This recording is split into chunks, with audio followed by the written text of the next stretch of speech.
有没有刷到过那种视频？小时候的夜晚，画面看着很离谱，明明是深夜，地面却亮得像白天。很多人的第一反应是加了滤镜，可老一辈却一口咬定以前的月亮真的能照亮整个村子，问题就卡这儿了。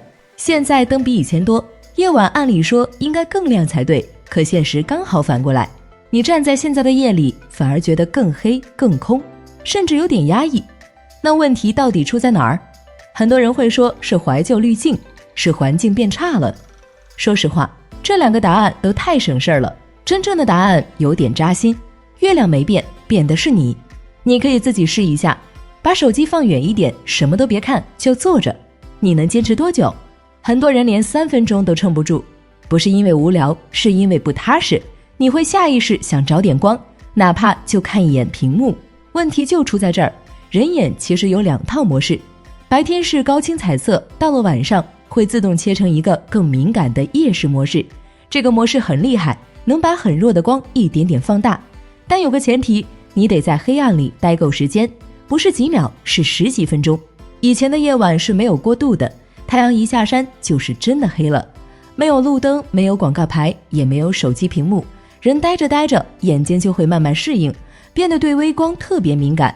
地上的石子，远处的树影都会一点点浮出来，不是世界更亮了，是你更能看了。但现在呢，你刚有点适应黑暗，手机一亮，一切重新开始。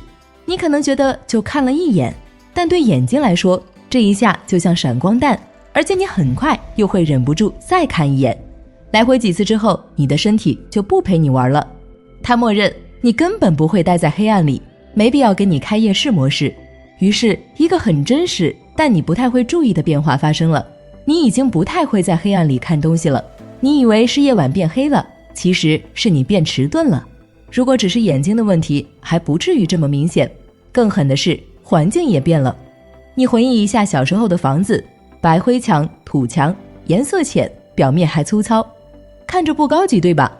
但这些东西有个好处，它们会把光打散，月光照下来不是被吃掉，而是被墙面、地面来回反射，慢慢铺开。当时不只是月亮在发光，整个村子都在帮它补光。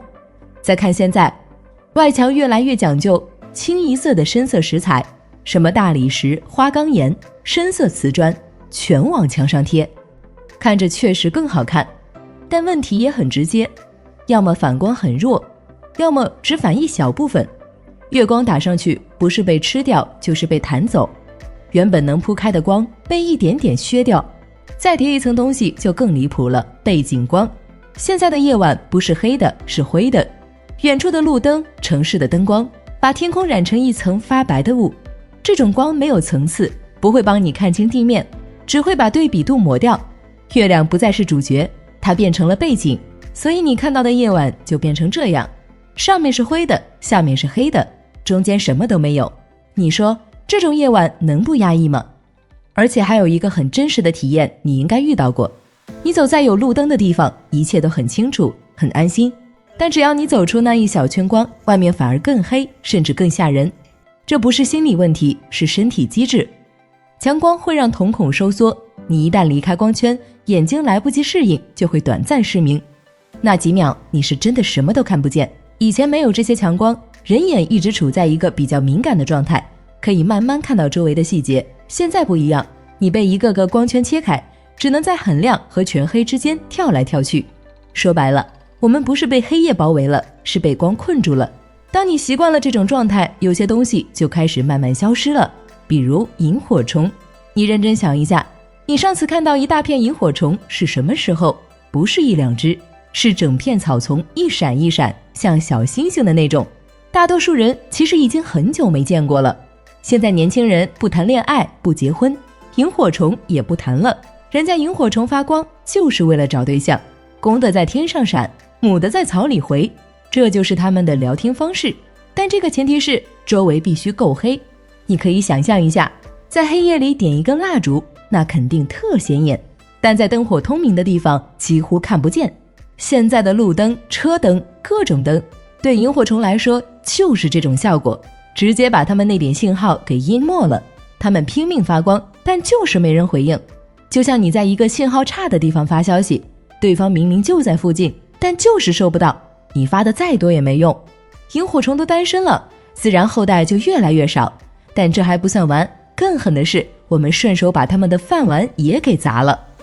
萤火虫小时候是吃蜗牛、鼻涕虫的，以前这些东西到处都是，等于自助餐。现在农药一打，这些全没了，表面看是更干净了，但它们之间没吃的了。再加上现在很多地方地面一硬化，土沟没了，它们连产卵的地方都找不到。你仔细想一下，其实挺讽刺的，我们越想把环境治理好，有些生命反而越活不下去。然后更魔幻的事来了，自然正在变得门槛化和昂贵化。以前看萤火虫是免费的，你随便走2步就能看到。现在呢，你得开车跑很远，买门票看人工投放的。在灯光人群的干扰下，那些疯狂发光的萤火虫其实很难找到彼此，信号全被淹没了。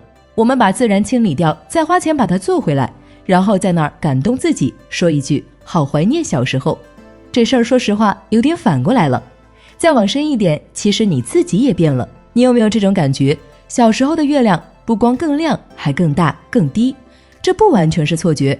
以前房子矮，树也矮，视野开阔，月亮一出来，大脑能找到参照物，就会把它放大。现在你站在高楼中间，参照物没了，月亮自然就变成了一个小点。再说个更现实的，你已经很少抬头了，你的视线大部分时间都在屏幕上。月亮不是变远了，是你不看了。说到这儿，其实答案已经挺清楚了。很多我们以为消失了的东西，并不是突然没的，而是被我们一点点挤出了生活。所以最后留一个问题给你，如果让你选一个随时都亮、随时都方便的世界，和一个需要等一会儿但能看到更多东西的世界，你会选哪一个？这里是辣妈好奇，让我们在好奇心的驱动下，看穿平凡，找回那些被遗忘的奇妙。我们下期视频不见不散。